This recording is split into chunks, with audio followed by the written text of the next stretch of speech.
Manager y conversatorio ahí. O sea, ¿cómo? Te voy a dar consultorio, güey, pero no sigas ahorita, güey. Pero sí, obvio. Güey, pero la compu, güey, ella, güey.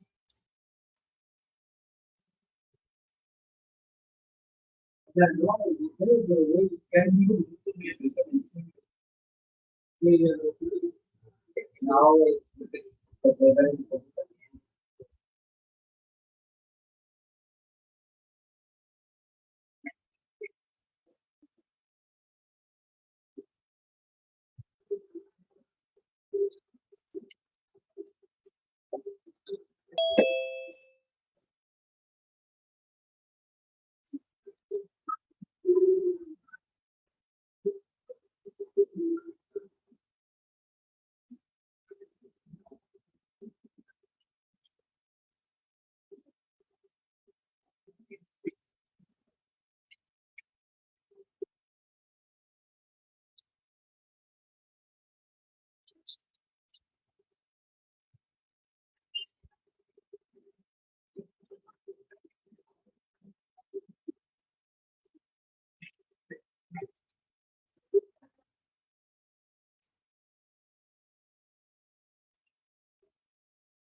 No puedo, ¿verdad? No puedo pasar,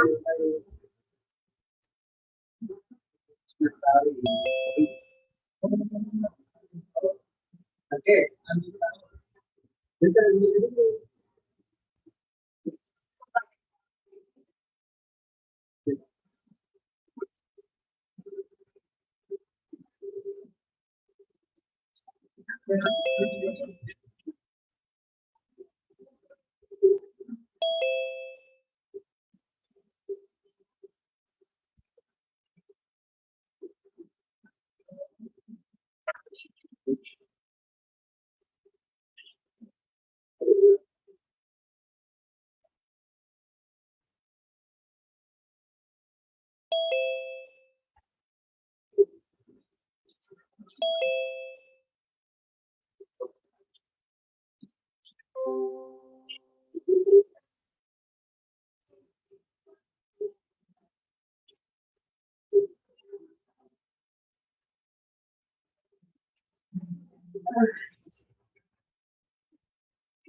Uno.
Hola, ¿qué tal? Muy buenas tardes a todos y a todas. Mi nombre es Samantha Yutsey Hernández Gómez, licenciada en Comunicación y promotora del programa PAIMED 2021.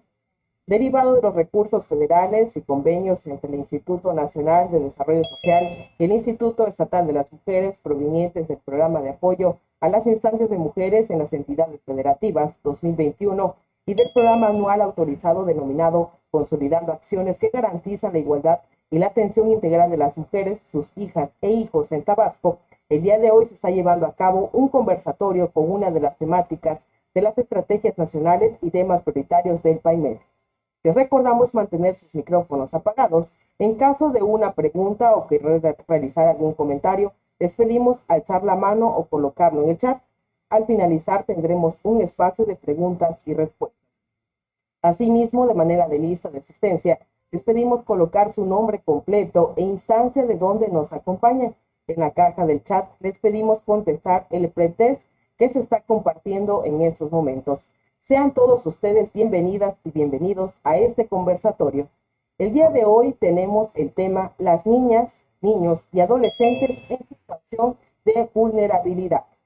Como primer punto de la orden del día, le doy la más cordial bienvenida a la psicóloga Cindy Stephanie Salaya Pérez, coordinadora del FOBAM, en representación de la maestra Nelly del Carmen Vargas Pérez, directora general del Instituto Estatal de las Mujeres. Adelante, psicóloga Cindy, le cedo el uso de la voz.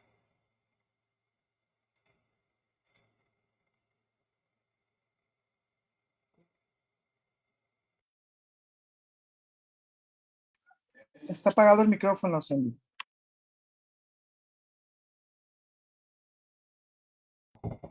¿Tiene su micrófono apagado, psicóloga?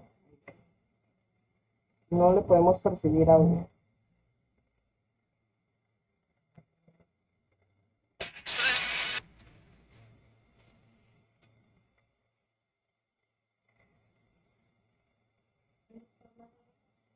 Nadie.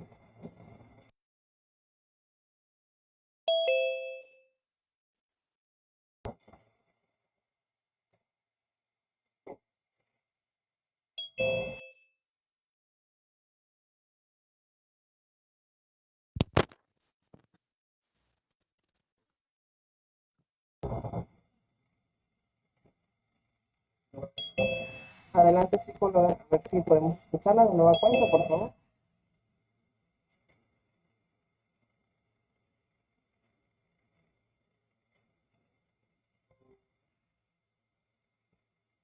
Dice que va a dar las palabras.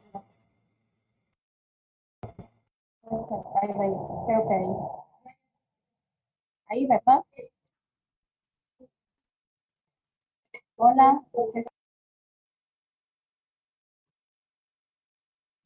Sí, psicóloga, adelante. Bueno, ahí se escucha. Sí, le escuchamos.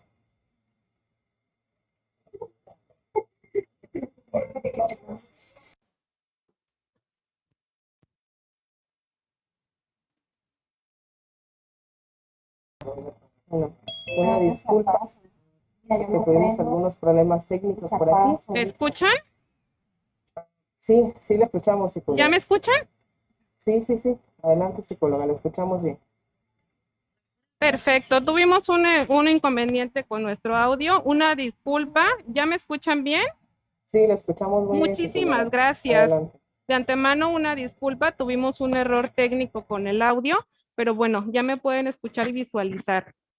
Muy buenas tardes a todas y todos. En nombre de la maestra Nelly del Carmen Vargas Pérez, les doy la más cordial de las bienvenidas a este conversatorio denominado Las niñas, niños ¿Me y escucha? adolescentes en situaciones de vulnerabilidad. Sean bienvenidas y bienvenidos todo el personal de PAIMEF y Transversalidad, así como público en general que nos acompaña a través de nuestras redes sociales. Esperando esta tarde sea muy provechosa, hablando profesionalmente, para que podamos aprovechar todos los conocimientos que en este conversatorio tendremos en este momento. Ahora es cuanto, muchísimas gracias, sean bienvenidas y bienvenidos todos.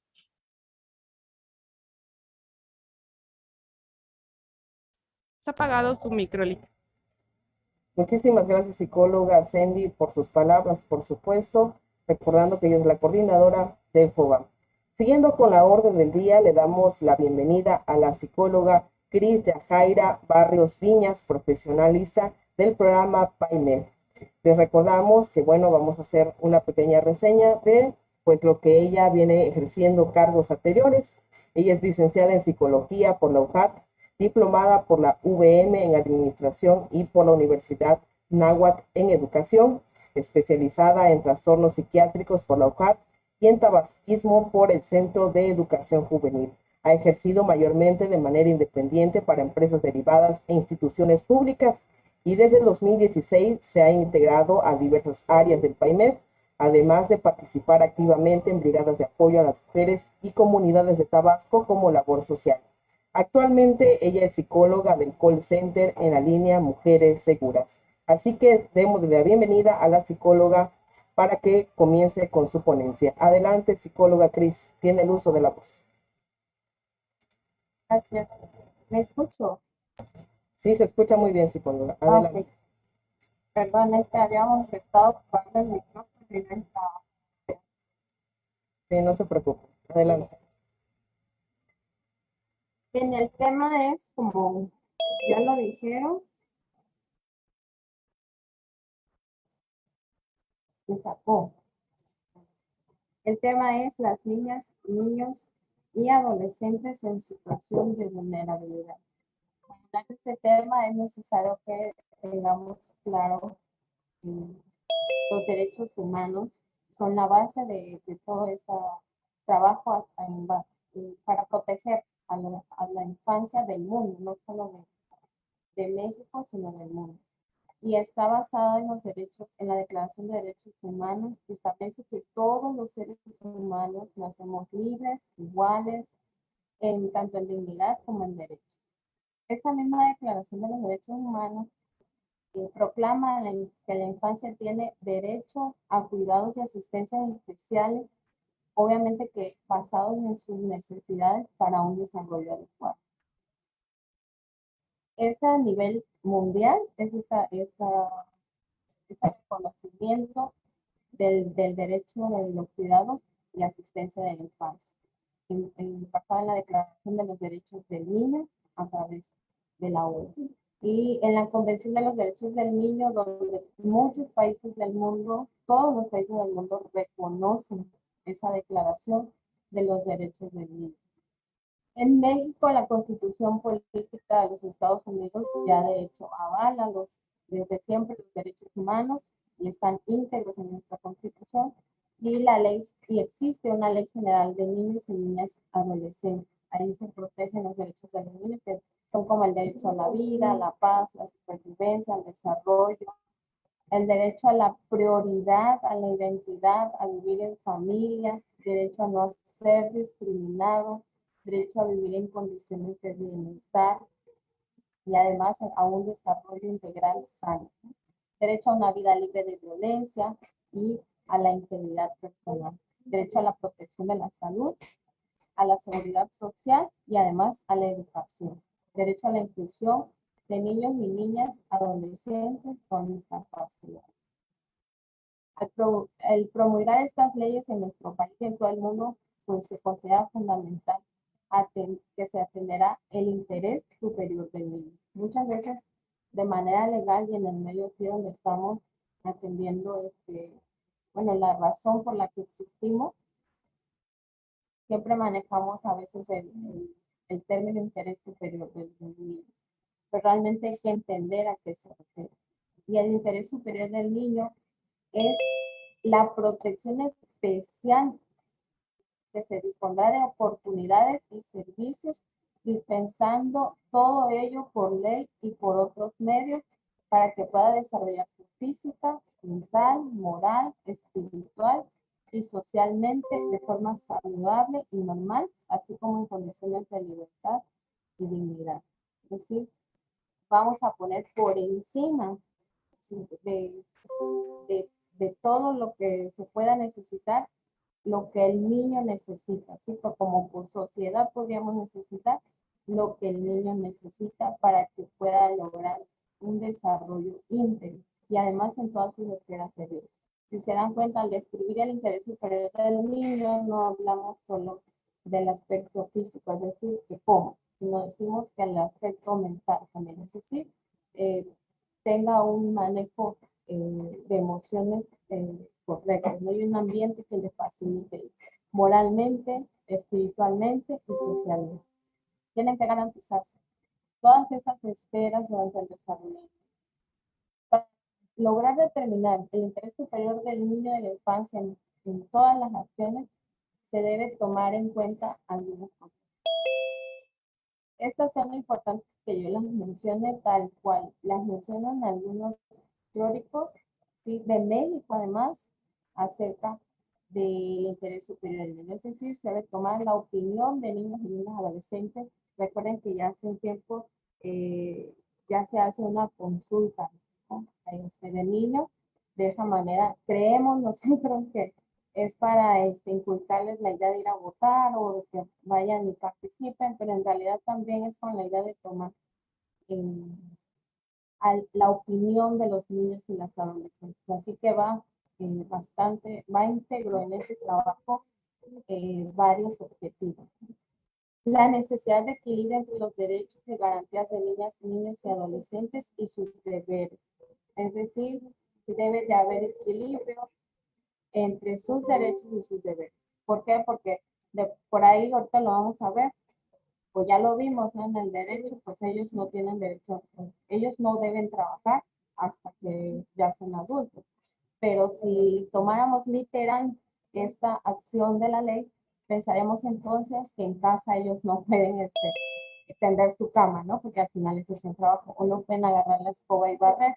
Por eso es que se busca que se busca el equilibrio de sus derechos con sus deberes propios a su edad, por supuesto, y propios a su desarrollo. No le vamos a pedir a un niño de 6 años, por ejemplo, lo que no puede hacer porque no ha desarrollado, por ejemplo, alguna fuerza física o algo, ¿no?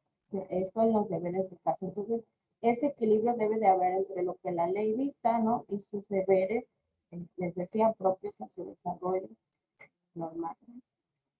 También la necesidad de equilibrio entre las exigencias del bien común, los derechos y garantías de la infancia y la adolescencia. Es decir, también el niño debe de ir poco a poco integrándose a la vida en sociedad y no se puede priorizar el derecho de un niño por encima de la necesidad de un niño en específico.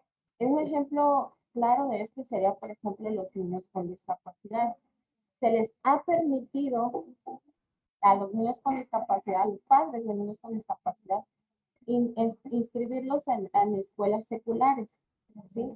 Y entonces el niño puede ir, integrarse y en la medida de lo posible la maestra lo apoya, incluso las escuelas ya tienen implementados programas de apoyos especiales a los niños con discapacidad, pero no podría exigirse, por ejemplo, que entonces la maestra sea de la clase en base al nivel que su hijo con discapacidad tiene, porque entonces ahí se estaría priorizando el derecho de un niño sobre las exigencias del bien común, que en este caso es la formación de 20, 30 niños, que es entre lo que hay en un salón de clases, y por ello al niño se le deja integrarse, pero se le da un apoyo externo o aunado a la formación escolar.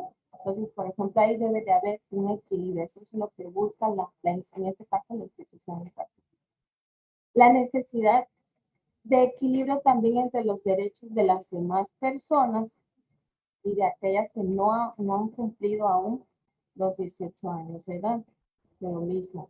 También hay niños pequeños, tienen unas necesidades, con los mayores otras necesidades, y debe de haber un equilibrio al momento de luchar por los derechos tanto de las niñas, niños, como de los adolescentes, que ya ellos tienen otras nuevas necesidades. Hace un rato estábamos en una conferencia acerca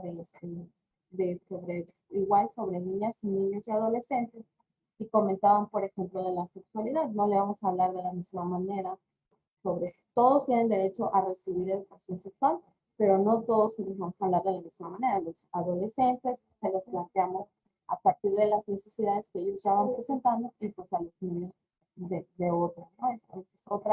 Es otro el objetivo con el que trabajamos, o bueno, con el que trabajan las instituciones educativas, y bien, pues nosotros igual como papás tenemos que tener ese equilibrio, ¿no? La condición específica de niños y niñas y adolescentes como personas en desarrollo. Es decir, eso hay que tomarlo en cuenta también. Los ejemplos claros serían, por ejemplo, las situaciones territoriales de cada estado, de cada comunidad, de cada grupo social. No, ya digamos que ha llegado a pasar, por ejemplo, que otorgaban laptops, ¿no? Para todos los niños, para que se conecten y hagan su tarea. Y entonces los de comunidad decían, pero aquí no hay internet, ¿no? Ah, pues se los pagamos, sí, pero es que no se trata de que no nos paguen, es que acá no llega, todavía no llega, no llegaba en esa. Entonces, sí, aparentemente le estás dando un beneficio, pero en realidad no está acorde a la condición específica en la que en ese momento estén. Y cuando exista conflicto, esto es muy importante, cuando exista conflicto entre los derechos e intereses de niñas, niños y adolescentes frente a los derechos e intereses igualmente legítimos de otras personas, prevalecerán primero los derechos de los niños. Precisamente en ese rubro es por el que se le ha llamado interés superior del niño. ¿Por qué es importante saber esto? Bueno, porque la vulnerabilidad de las niñas y niños y adolescentes en México tiene un rubro por discriminación en razón de la edad y aunado al factor sexo. No hemos prestado debida atención y tenemos una escasa conciencia social, ¿sí? Bien, yo les voy a contar ahora acerca, rápidamente, de algunas situaciones en las que hemos puesto a los niños por los que su vulnerabilidad es todavía mayor. Por ejemplo, la explotación laboral. Se asegura que 8% de las niñas y de los niños entre 6 y 11 años trabajan. 55% de ellos realiza trabajo en el mercado laboral y casi 45% trabajo doméstico. De los niños entre 12 y 14 años, ahí se incrementa el nivel de niños laborando. Llega hasta el 10.8%, o sea, casi 11 niños. Es decir, que de cada 10 niños que ustedes conocen, uno ejerce algún tipo de trabajo. O sea, obviamente un trabajo fuera de lo legal, de sus deberes domésticos. Las niñas resultan mucho más vulnerables. ¿Por qué resultan más vulnerables las niñas? Bueno, ya también lo sabemos, pero vamos a comentarlo para que lo enumeren y no los aprendamos.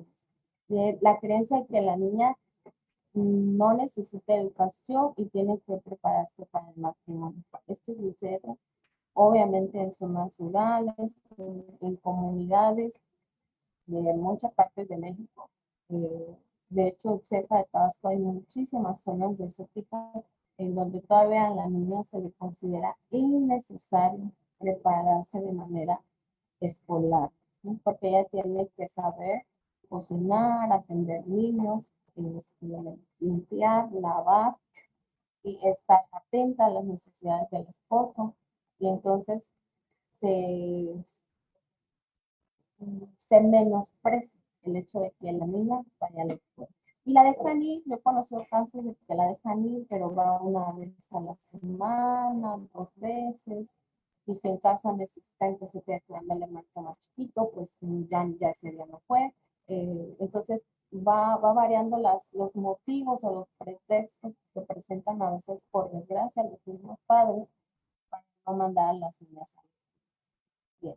El trabajo doméstico como destino de las niñas, es decir, aquí afuera de la idea de que no necesitan educación y que las vamos a preparar para el matrimonio, cuando le hacemos ver en esas comunidades o a esos papás se les intenta hacer conciencia de que pues la niña a lo mejor no se case, ¿no? Y tenga que trabajar, entonces ellos alegan y dicen, pero su trabajo va a ser pues limpiar casas, ¿no? Si tiene que trabajar, pues va a limpiar casas. Entonces, como el destino, si para esa niña es el trabajo única y exclusivamente trabajo doméstico, porque se supone que es lo único que sabe o puede hacer, pues entonces, ¿para qué gasto? ¿Para qué la manda a la escuela? Yo puedo estar en casa, pues lo agarro para los frijoles de hoy, y si necesitaba comprar una libreta, un cuaderno, un lápiz, pues no voy a gastar en eso. Entonces, todo eso también se suma para que las niñas, sobre todo las niñas, no les manden a la escuela. Supuestas menos oportunidades a lo largo de su vida para las niñas. Es decir, a la niña la siguen viendo como su sexo se sigue viendo como la imposibilidad de acceder a trabajos importantes, vamos a llamarlo así. Entonces, no hay oportunidades para las mujeres y tiene esa percepción. Al final, no te dejan tus papás o tu esposo, o si te vas a ir, pues de todos modos, si tienes hijos, no te vas a ir, no vas a salir a trabajar. O sea, hay percepciones todavía tan sesgadas en el rubro de que la mujer tiene que estar en casa, que entonces vuelve a hacerse la misma conjetura. ¿Para qué la mandamos a la escuela? Entonces, no tiene oportunidades de trabajo, no hay posibilidad de que una mujer crezca desde la perspectiva de esas pequeñas comunidades, y entonces no la mandan a la escuela. Y hay menores capacitadas, son menos capacitadas para contribuir al sustento familiar. Es decir, si no la capacito, porque sí hay ese pensar, si no ella no se prepara, pues entonces no va a tener, y ese es más subjetivo, no va a tener la idea de salir a trabajar según para contribuir al hogar, entonces mejor no la mando, porque así la mando si se va a dedicar a trabajar y va a contribuir al sustento, y al final eso tiene que ver con las relaciones de poder basadas en lo económico, ¿no? Que regularmente son ejemplos de un sistema patriarcal. Yo proveo y entonces tú haces lo que yo diga, o tú te quedas en casa, o a ti te toca esta parte de la vida que yo dispongo, o sea, yo hombre, ¿no? Dispongo esta parte de la vida. Y los mismos papás, a veces incluida la mamá también, siguen viendo a la niña así como de, pues no le abras muchas puertas porque por una se va a ir, realmente en esa postura están. Entonces, y si se va, le va a ir mal, y si alguien la va a salir embarazando, ahí la van a dejar, etcétera, ¿no? Hay muchos prejuicios también. Entonces, mejor la capacitamos menos, ¿sí? Y así se ve con el menor deseo de salir a trabajar o de salir a ejercer algún tipo de trabajo remunerado. Al final siempre trabaja, ¿no? Pero la idea es que no se vea con la libertad de ejercer un trabajo remunerado que la libere de cierta opresión. Y hay un desconocimiento de los derechos que le concede la ley estando expuestas a explotación. Entonces, de por sí todos los niños, en general, hasta que no se les va formando o hasta que no tienen un raciocinio, pues no conocen sus derechos. Un bebé de 8 meses no conoce sus derechos. Es muy probable que un niño de 1 año, de 2 años, también no conozca sus derechos. Y ese desconocimiento se va extendiendo a lo largo de la infancia. Ya hoy por hoy, la educación escolar contribuye, pero si no la mando a la escuela, nadie se lo va a decir, porque a la comunidad no conviene que las niñas sepan que tienen esos derechos, ¿no?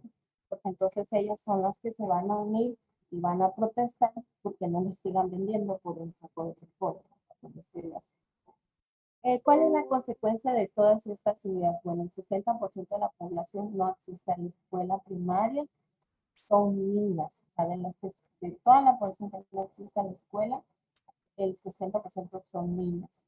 Y esas están expuestas a reproducir el círculo de pobreza y convertirse en adultas sin acceso a un trabajo bien remunerado. Así que ese es uno de las razones, sí, o uno de los espacios donde hay mucha vulnerabilidad en la explotación laboral. En la explotación sexual, a veces nos cerramos a ello. Hay un estudio, vamos a decir bien hecho, ahorita le voy a decir por qué no tan bien hecho, pero hay un estudio bien hecho del año 2000 en México acerca pues de toda la vulnerabilidad de los niños y se llama Infancias Robadas. Hubo hasta publicaciones de libros y todo. No hay, está bien hecho porque la persona hizo una investigación documental lo más amplia que pudo y accedió a muchísima documentación. Sin embargo, hay un detalle, no tuvo acceso a cifras reales o estadísticas porque las tales no existen. Aunado a ello, ustedes saben que hay muchas situaciones que no se denuncian, que no solo nos llegan a los juzgados o a las denuncias o a la ley, sino además ni siquiera llegan a la denuncia pública, es decir, no llegan a saberse los externos, ¿sí? Sobre todo a nivel familiar a veces. Pero la explotación sexual no se le puede llamar de otra forma, se da muchísimo en México. Los pequeños datos que este estudio recaudó, y reitero, son datos que obtuvo la persona que hizo el estudio, se me escapa el nombre ahora, son basados en cifras de prensa, ¿sí? Es que entre 7 y 36% de mujeres adultas en ese momento y entre el 3 y 29% de hombres adultos en ese momento reconocían haber sido víctima de agresiones sexuales durante la infancia. O sea, fíjense, es bastante. Y la tasa de abusos sufridos por las niñas es de 1.5 a 3 veces la de los varones. Es decir, las niñas son 3 veces más abusadas que los varones. Según el estudio, ese mismo estudio, Infancia Robada se llama, 16,000 niñas y niños sujetos a explotación sexual, destacando la zona metropolitana de la Ciudad de México con 2,500 casos. Y ahí también sobresalen Acapulco, Tijuana, Ciudad Juárez, Cancún, Guadalajara y Tapachula. Es un lugar que tenemos aquí muy cerquita y de la que luego abunda gente de ese lugar aquí en nuestro Tabasco. O sea, imagínense, con 4,600 niñas y niños en esa situación detectados más o menos en Tapachula y 8,900 casos en el resto del país. Repito, cifras solo de la prensa, no de denuncias ni de investigación de campo concreto. Así que imagínense a cuánto más hacemos. Bien, otro rubro que igual a veces ignoramos es, y por ahí a veces leemos algún caso en prensa, pero bueno, pensamos que eso no incluye a niños, es la trata y el tráfico de personas. Y les distingo rápidamente. La trata de personas es para la explotación de la persona en sí, y el tráfico de personas es para el traslado de personas regularmente para que tengan un ingreso, o para que ingresen, ¿sí? a una ciudad diferente de la que pertenecen, y ese ingreso obviamente es de manera ilegal, ¿no? Es lo que llamamos los mentados migrantes. Sí sabemos, y como sociedad regularmente tenemos historias para contar de que fulanita se fue, fulanito cruzó, etcétera, etcétera, pero rara vez entendemos que hay niños, siempre hay niños involucrados en ese tipo de situaciones. El tráfico, fíjense, si nada más nos ponemos a pensar que el tráfico de personas es la tercera actividad ilegal más lucrativa del mundo y que deja ganancias de 12,000 millones de dólares por año. Y ya nada más a partir de ahí, a fuerza está afectando a niños y niñas y adolescentes. Lo mismo que el tráfico de personas. ¿Por qué hay este tráfico de personas o esta trata, bueno, pues se encuentran en situación de pobreza, tienen una falta de acceso a redes familiares y sociales, y así como la permisividad social que toleramos estas prácticas que vulneran los derechos de los niños y incluso de los adultos, de que obviamente siempre hay niños y niños, porque ese papá que se fue, esa mamá que se fue, entonces regularmente ya que se va el papá hay historias de que jalan a mamá con sus niños y cómo les va a llevar también de manera ilegal a través de un tráfico ilegal. Y a veces precisamente por exponerse al tráfico ilegal de personas, pues caen en una trata de personas. En México, los focos rojos de la trata y el tráfico de personas se encuentran en Tlaxcala y Michoacán. Fíjense, para 2008, según este estudio, para 2008 solamente 17, son 32 estados, solamente 17 estados tenía incluido en su código penal como delito el tráfico de personas. O sea que había por ahí otros 15 que no. Entre ellos ciertamente está incluido Tabasco. Y en cuanto al delito de explotación sexual infantil, solo 5 entidades tenían incluido el, el delito de explotación sexual infantil. Y entre ellos no estaba Tabasco. Entonces, imagínense a quién recurrimos o quién marca las pautas para regular este tipo de delito, condenarlo, castigarlo y ejercer una condena, pues quién sabe, ¿no? Bien. Otro delito que se comete en México y que vulnera también la situación de los niños y del que también somos ciegos, a veces, créanme, yo hasta yo también, es el tráfico de órganos, tejidos y componentes. ¿Qué les puedo decir de este delito? Pues nada, porque ni siquiera hay banco de datos. La Comisión Nacional de Derechos Humanos trabaja para tener un banco de datos acerca de este delito. Y no es nuevo, ¿eh? Ya se han escuchado robos de niños, venta de niños, extracción de niños de manera ilegal. Y a veces pensamos que son para vender al niño o explotarlo sexualmente, pero la verdad es que también pueden ser para extraerle órganos, ¿no? Entonces, no hay datos, pues, porque al final sucede esa parte que se los llevan, desaparecen, usan sus órganos y pues ya no vuelven a aparecer los cuerpos, mucho menos. Entonces es difícil tener realmente un banco de datos como tal, pero el delito existe. Anteriormente, por ejemplo, no sé si recuerdan un caso que ya tiene como unos 30 años, un caso de un niño que se lo encontraban sin ojos en una plaza de aquí de Tabasco, y que según tenía colgado, bueno, era un rumor grandísimo en Tabasco en ese tiempo, un letrero que decía gracias por su donación, y el niño ensangrentado, sin ojos, ¿no? Le habían extraído los ojos. Entonces, no sé si era chisme, yo era muy chiquita, pero recuerdo que me impresionó muchísimo y además sonó y sonó y sonó muchísimo el caso de que al niño le habían, que realmente lo habían secuestrado y lo habían devuelto en una plaza sin ojos. Entonces, supongo, sospecho, no sé, a lo mejor es chiste, pero yo digo que a lo mejor los que se dedican a eso, pues ya mejor extraen completamente al niño y ya no lo devuelven, ¿no? Anteriormente se sabía de casos donde lo regresaban sin un riñón o sin alguna parte del cuerpo, ¿no? Vivo, pero mutilado. Entonces, podemos afirmar que las niñas sufren una doble discriminación, la primera por su condición de género y la segunda por su menoridad. Bien, ¿qué es lo importante de este tema? Y es lo que me gustaría que más se llevaran acá. Bueno, lo primero es que hay que condenar la permisividad social del maltrato a las niñas y niños. Hay que ser más observadores de la población infantil que nos rodea y reconocer su vulnerabilidad. Es decir, voltea a ver a los niños que tienes.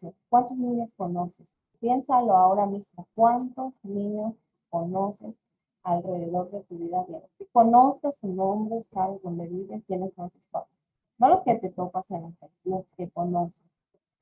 Hay que tener observancia de su situación. A veces lo ignoramos. Yo, por ejemplo,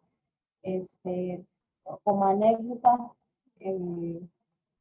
alguien me contaba, ay, mira que los niños entienden, ¿cómo les pega a su mamá? No, y les gritonea, y les dice, pero es en otro momento, y la persona me vuelve a contar, ay, eso mira, ¿cómo? Y me dijo, bueno, ¿tú qué has hecho? O sea, tú ves enfrente, y por qué no te has cruzado y le dices a la señora que por qué hace eso, ¿no? Pero, o sea, a lo mejor son inquietos y lo que sea, pero tú me estás hablando de que les golpea, o sea, es decir, que hay violencia, ¿qué has hecho?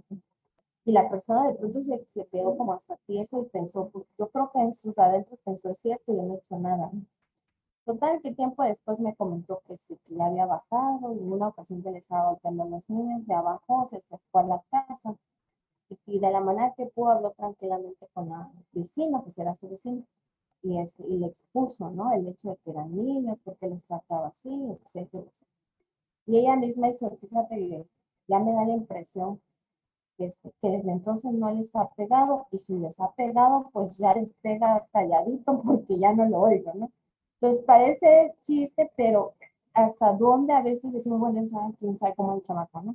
Y no nos metemos, y están siendo todavía más, de por sí el niño es vulnerable, y entonces sus derechos están siendo pisoteados junto a nosotros, al lado de nosotros, y no movemos ni un solo dedo. Entonces, esa observancia es la que yo les invito a hacer, que reconozcamos la vulnerabilidad de nuestros niños y además los pensemos como los adultos del futuro. Es decir, recuerden que trae consecuencias, ¿no? Y son los adultos que después van a estar en delincuencia, ¿sí? Van a estar en, en situación de pobreza también, van a estar en indigencia, etcétera, etcétera, etcétera.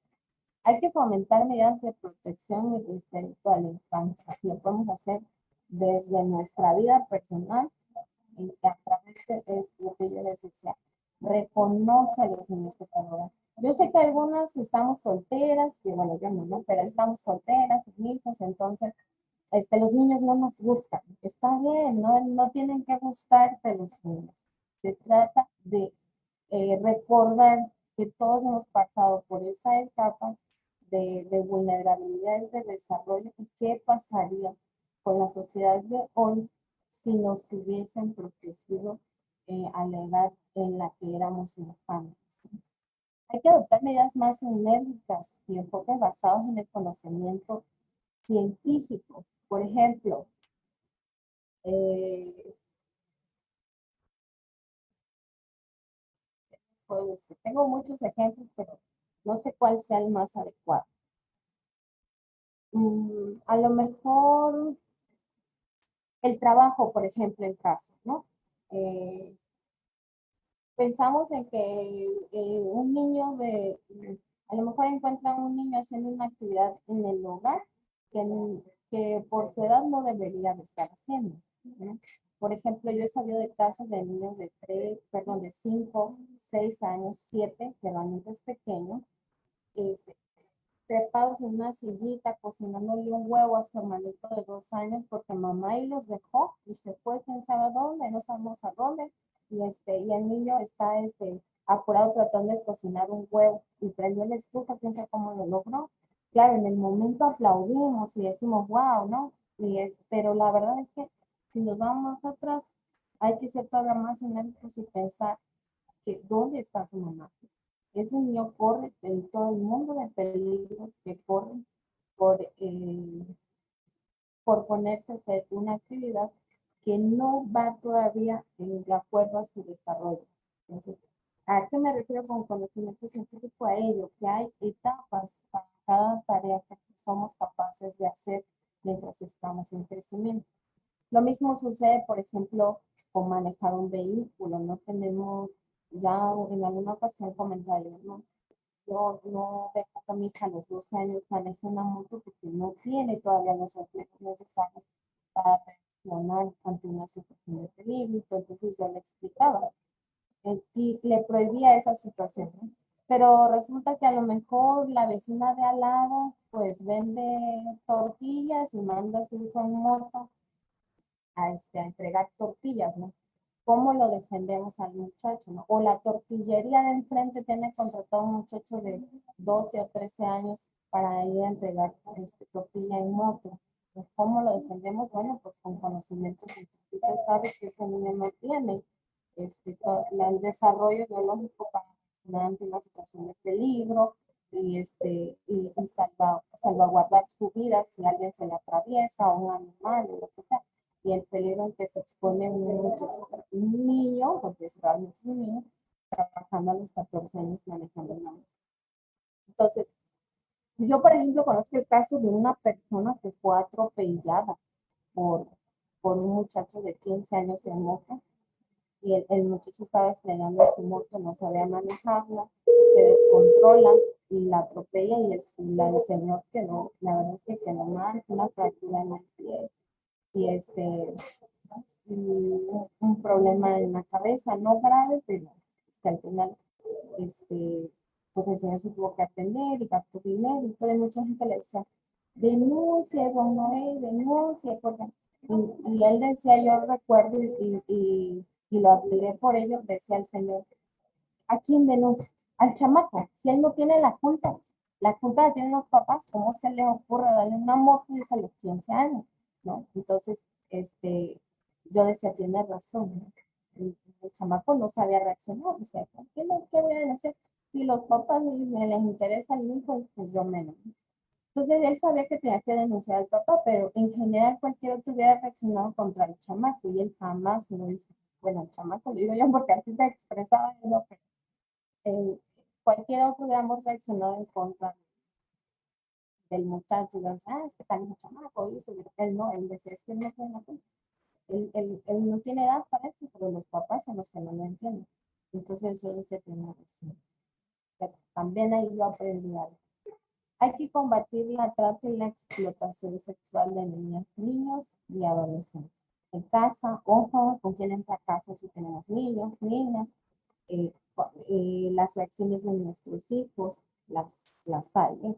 Ya también he atendido casos de muchachas acosadas en la escuela, ni siquiera por sus maestros, no están empezando, sino a veces por otras compañeras que las están moviendo hacia un tipo de apertura sexual en la que como no hay plática en casa, pues alguien viene y me malorienta y entonces reacciona a ello. Pero la vulnerabilidad de ahí está presente y alguien la está aprovechando y entonces parece que no, pero por ahí empieza el camino hacia la trata y la explotación sexual.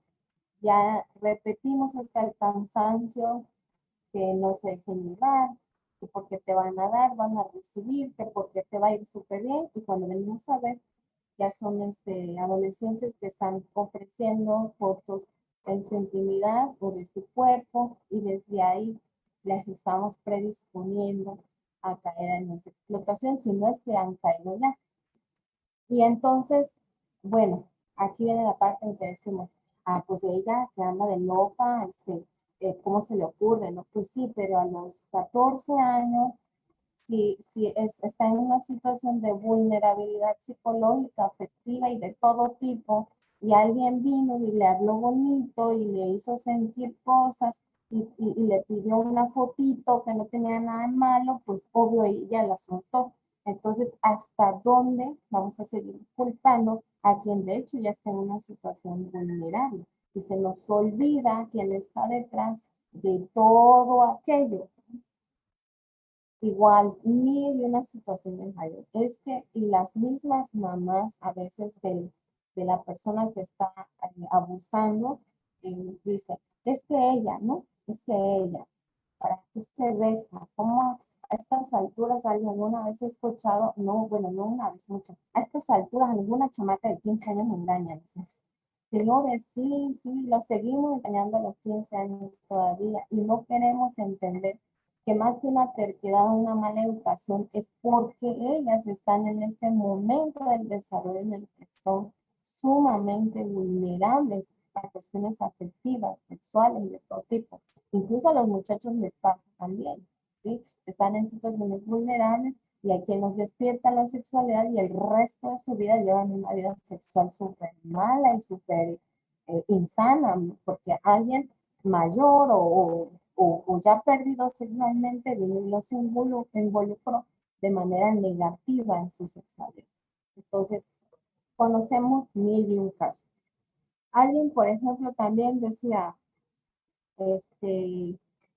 cómo me cae mal a un estilista, ¿no? Aquí el estilista de enfrente que es gay. Y no faltó quien le decía, ay, es que eres homofóbico. Y dice, no, yo no soy homofóbico, él puede ser homosexual si quiere. Y me cae mal porque anda trayendo chamacos de la prepa, aquí ya medios tomados, y se los mete a su estética y cierra la puerta. Y ese chamaco tiene, el que se trajo tiene 14, 15 años. Lo que él está haciendo ahí es una violación, ¿sí? Entonces yo decía, tiene razón, ahora ¿cuándo va a denunciar, no? Pero nadie denuncia, entonces decimos, el chamaco loco que se deja que lo vengan a buscar y se lo lleven. Pero no vemos más allá, ¿sí?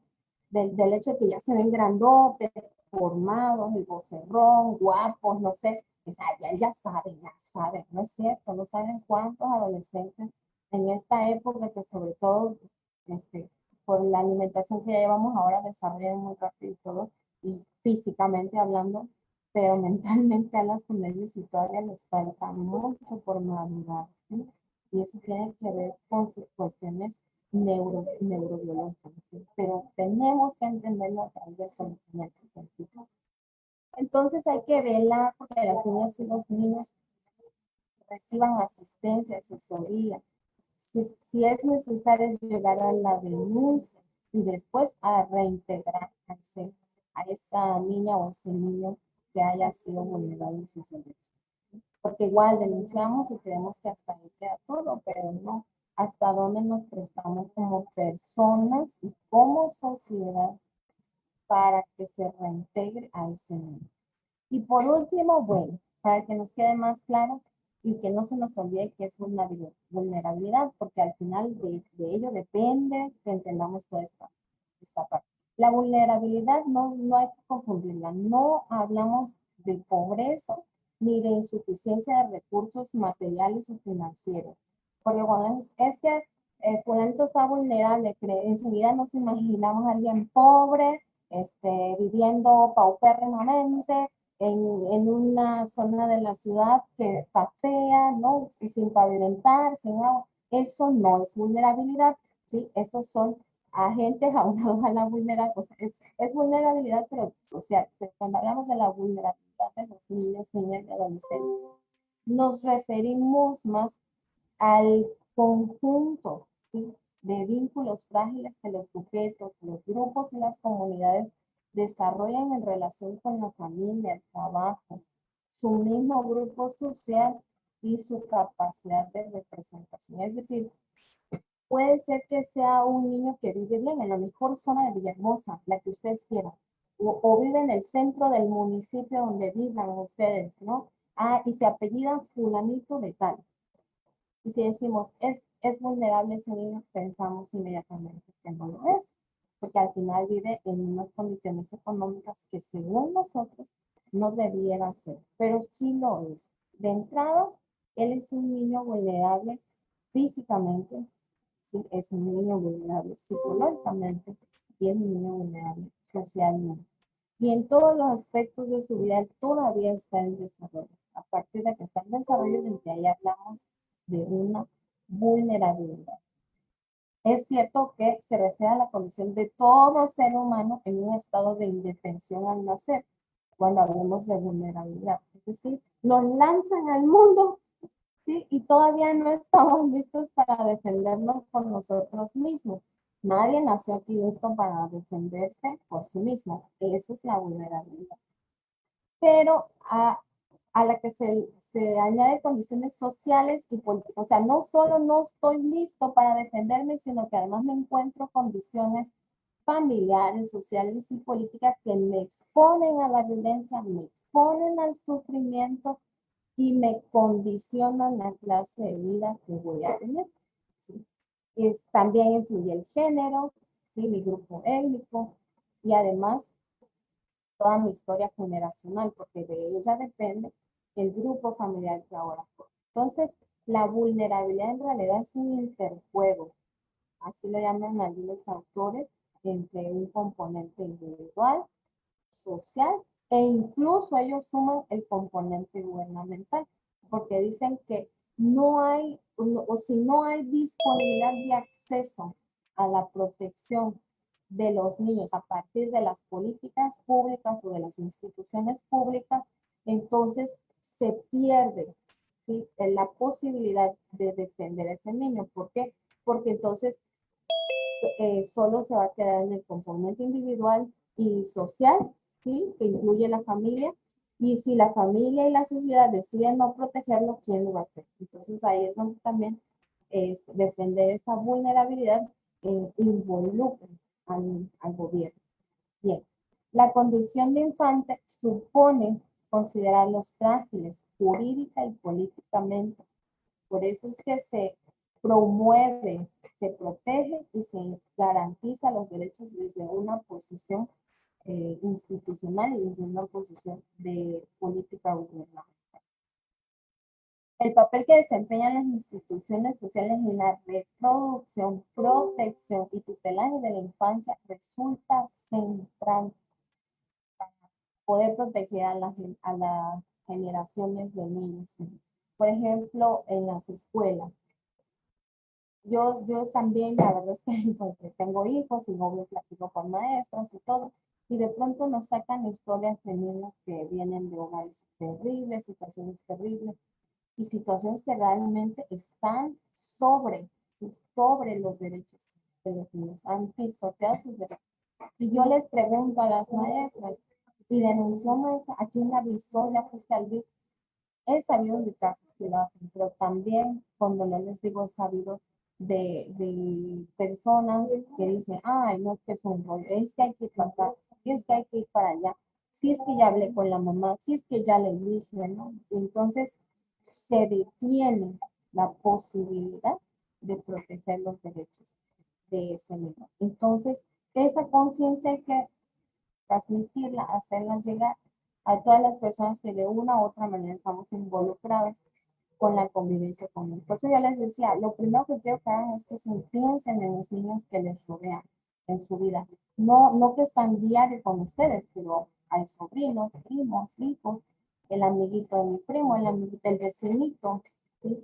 Al que ya vi que la mamá lo tiene vendiendo dulces, cuando a la señora no le hace falta nada, ¿no? Por ejemplo, o su papá le da todo, pero se va a trabajar cada 15 días y regresa 15 días, pero según la señora no tiene dinero y pone a vender dulces a chiquito, ¿no?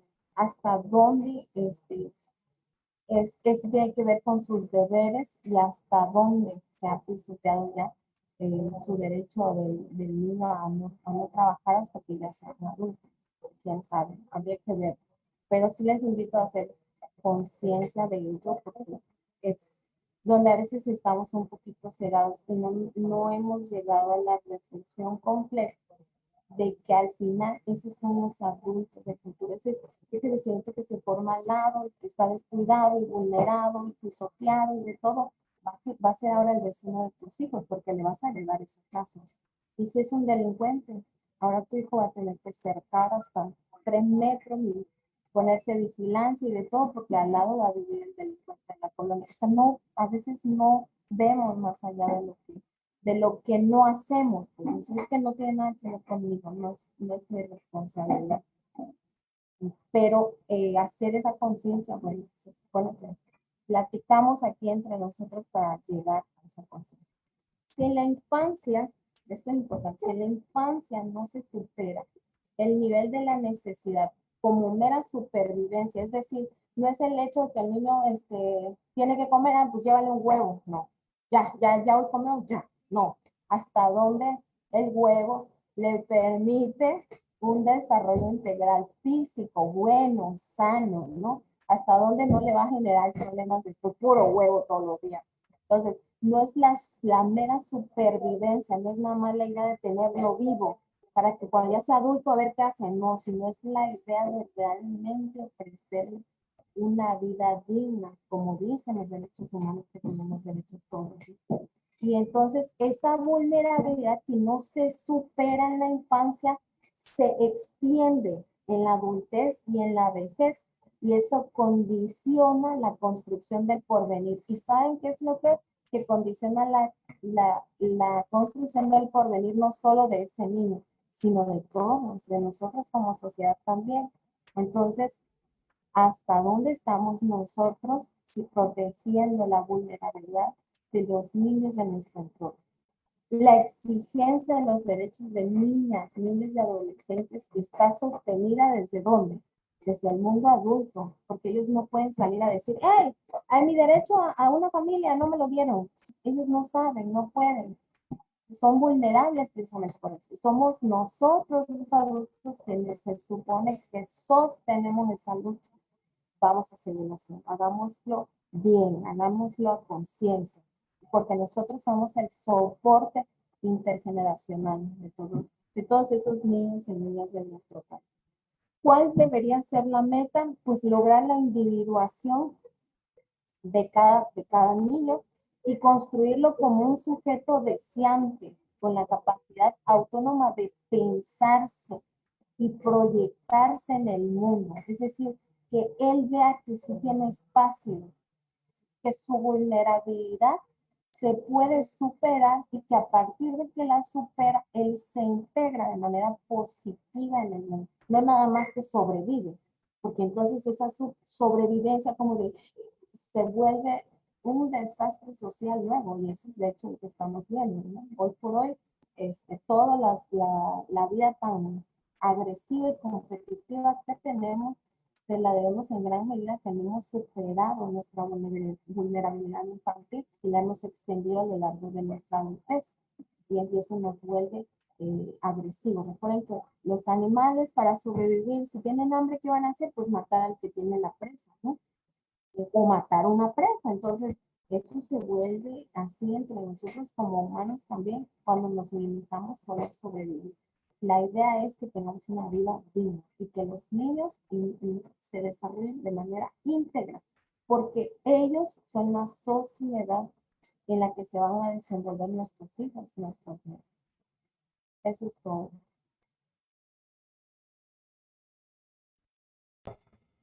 Muchísimas gracias por su ponencia, psicóloga Yajaira Barrios Viñas, profesionista del programa PAIME. Pues bueno, obviamente un tema sumamente interesante para todos los que estamos aquí. Seguramente, así como una servidora, ustedes también tienen algunas dudas, algunas preguntas que van a querer hacer.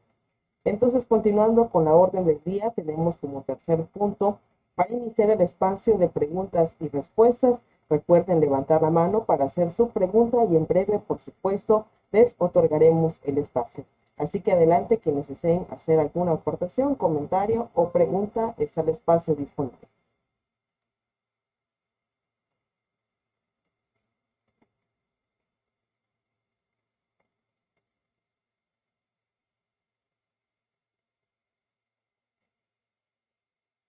En lo que alguien desea hacer alguna pregunta, yo por aquí, psicóloga Yajaira, quisiera pues hacer una pequeña pregunta acerca de lo que usted estaba comentando hace un momento de ese tema, en cuanto a una mujer, niños, adolescentes, que pues desgraciadamente son vulnerables y crecen desprotegidos. Ya nos comentó que pues obviamente se tienen algunas secuelas al momento de llegar a la edad adulta, pero para ser más detallados, ¿tiene usted conocimiento de qué características son las que presenta esta persona al llegar a una edad adulta y cómo se puede enfrentar así a la sociedad, siendo una persona vulnerable y teniendo esas secuelas en su infancia o ya sea en la adolescencia? Híjole, Samantha, eso sería una respuesta para otro conversatorio porque son mil y un caminos, ¿no? Por ejemplo, si lo ves desde un aspecto familiar, solo íntegramente familiar, o sea, netamente familiar, bueno, pues un adulto que difícilmente va a poder realizarse familiarmente hablando. O laboral, bueno, hasta dónde asume un trabajo de manera correcta, hasta dónde ejerce sus capacidades y las pone al servicio de un trabajo, ¿no? O de manera psicológica, hasta dónde controla sus emociones y no se permite caer en adicciones o en conductas autodestructivas. Es en el aspecto, nombre, no acabamos Samantha, perdón. O en el aspecto social, bueno, pues ya sabemos la delincuencia, la indigencia, etcétera. O sea, la verdad es que sería otro conversatorio para ver cómo enfrentarlos. ¿Cómo enfrentarlos? Híjole, también yo creo que depende de los recursos psicológicos de cada persona, pero al final se vuelve un círculo porque esos recursos psicológicos se forman en la infancia. Entonces se vuelve un ir y venir que no acaba y para colmo se trasciende a través de las generaciones. No creemos que lo que hacemos va a afectar a nuestros nietos, pero a veces, ¿verdad? Sí. Y hay círculos familiares que se repiten y se repiten y se repiten y te enteras hoy que tu tatarabuela vivía así y dices, ¿cómo? ¿No? Increíble, yo ni me sabía la historia y se repitió. Bueno, eso es lo que sucede. Y se repiten esos círculos generacionales y cuando son buenos, qué padre, y cuando no. Muchísimas gracias por su agradable respuesta y pues con eso quedo complacida para que pues obviamente posteriormente sería bueno pues despejarnos algunas dudas, como bien dice usted, es un tema muy amplio que todavía da para muchísimo más. No sé si alguien más, los que estamos aquí en este conversatorio, desea hacer alguna pregunta, algún comentario, está el espacio disponible para que ustedes puedan también intervenir y opinar con nosotros.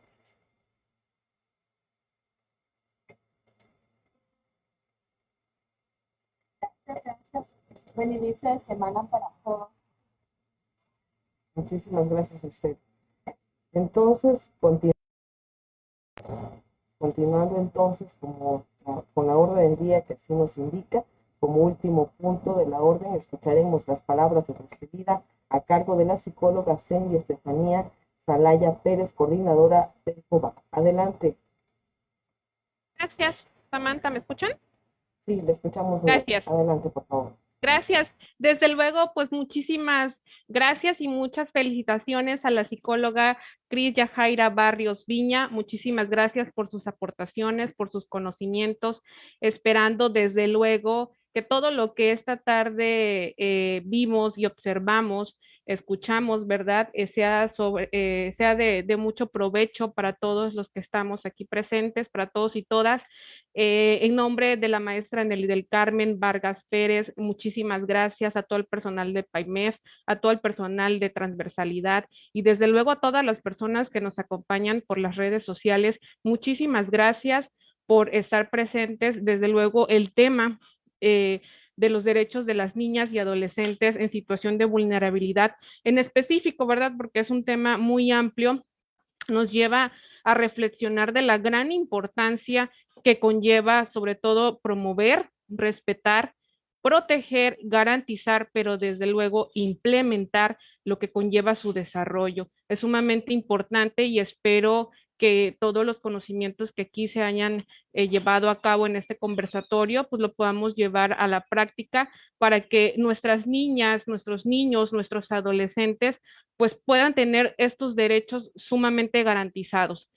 Hoy es cuando poder llevar a cabo esta implementación para que todos los ya mencionados pues puedan gozar plenamente de los derechos sin distinción alguna de raza, de género, de cualquier índole, todos tenemos los mismos derechos. Muchísimas gracias, excelente inicio de semana, muy buenas tardes a todas y todos. Un gusto. Muchísimas gracias, psicóloga Cindy, y por supuesto también la psicóloga Yajaira por su excelente ponencia aquí en este conversatorio. Si no hay pues ningún otro comentario que agregar, le agradecemos a todas y a todos por asistir el día de hoy a este conversatorio, esperando contar con su participación en los próximos eventos. Y recuerda, si tú o alguna conocida sufre algún tipo de violencia, llama a la línea Mujeres Seguras, que está disponible las 24 horas del día, los 365 días del año, con especialistas capacitadas para atenderles al número telefónico 99 33 16 68 13. Y por último, el Instituto Estatal de las Mujeres tiene las puertas abiertas para atención en el domicilio calle Antonio Suárez Hernández, número 136, Colonia Reforma, de lunes a viernes, de 8 de la mañana a 4 de la tarde. Tengan ustedes excelente resto de este lunes. Nos vemos hasta la próxima. Hasta pronto.